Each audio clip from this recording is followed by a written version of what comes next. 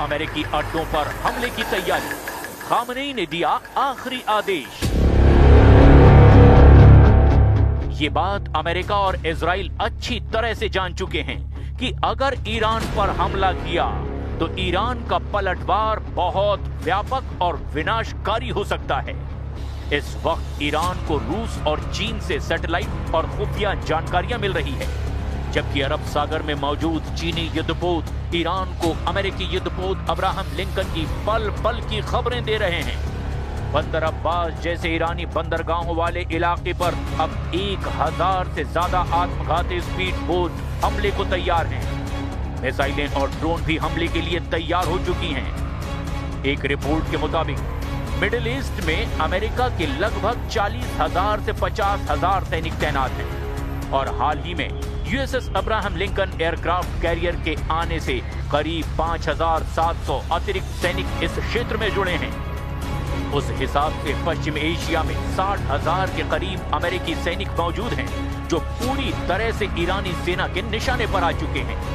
Qatar में 10,000, Kuwait में 13,500, Iraq में 2,500, यूएई में लगभग 5,000, सऊदी अरब में 3,000 के करीब, जॉर्डन में 3,000, सीरिया में 900 अमेरिकी सैनिक ईरानी सेना के निशाने पर हैं और इन्हीं सैनिकों की खबरें खामनेई ने अब तेहरान के पास कब्रिस्तान में खुदवा दी हैं। ईरानी सैन्य कमांडरों और अधिकारियों के बयानों के मुताबिक यदि युद्ध छिड़ता है तो उनके प्राइम टारगेट वो अड्डे होंगे जो ईरान की सीमाओं के सबसे करीब हैं। अल-उदीद एयरबेस कतर, जो कि यहां से अमेरिका के सबसे खतरनाक लड़ाकू विमान और बॉम्बर उड़ान भरते हैं, ये ईरान की बैलिस्टिक मिसाइलों का पहला निशाना हो सकता है। 5वीं फ्लीट बहरीन, ईरान अपने स्मार्ट मिसाइलों और सुसाइड ड्रोन से फारस की खाड़ी में खड़े अमेरिकी युद्धपोतों को निशाना बनाने की धमकी दे चुका है। ऐन अल असद इराक, इतिहास गवाह है कि 2020 में कासिम सुलेमानी की मौत के बाद ईरान ने सीधे इसी बेस पर मिसाइलें दागी थी। स्ट्रेट ऑफ हॉर्मुज, हालांकि ये बेस नहीं है, लेकिन ईरान इसे ब्लॉक करके अमेरिकी नेवी को सीधे चुनौती दे सकता है। अल दफरा यूएई। अपनी आधुनिक तोही प्रणालियों और निगरानी ड्रोन्स की वजह से ये भी ईरान की सूची में ऊपर है। ईरान ने हाल ही में एक वीडियो जारी किया है जिसमें उसने इन सभी ठिकानों को अपने मिसाइल रेंज में दिखाया है। अमेरिका ने इसके जवाब में अपने पैट्रियट और थार्ड मिसाइल डिफेंस सिस्टम को हाई अलर्ट पर रखा है। अब देखना यह होगा कि ऐसे हालात में क्या अमेरिका ईरान पर हमला करने की हिम्मत जुटा पाता है या नहीं।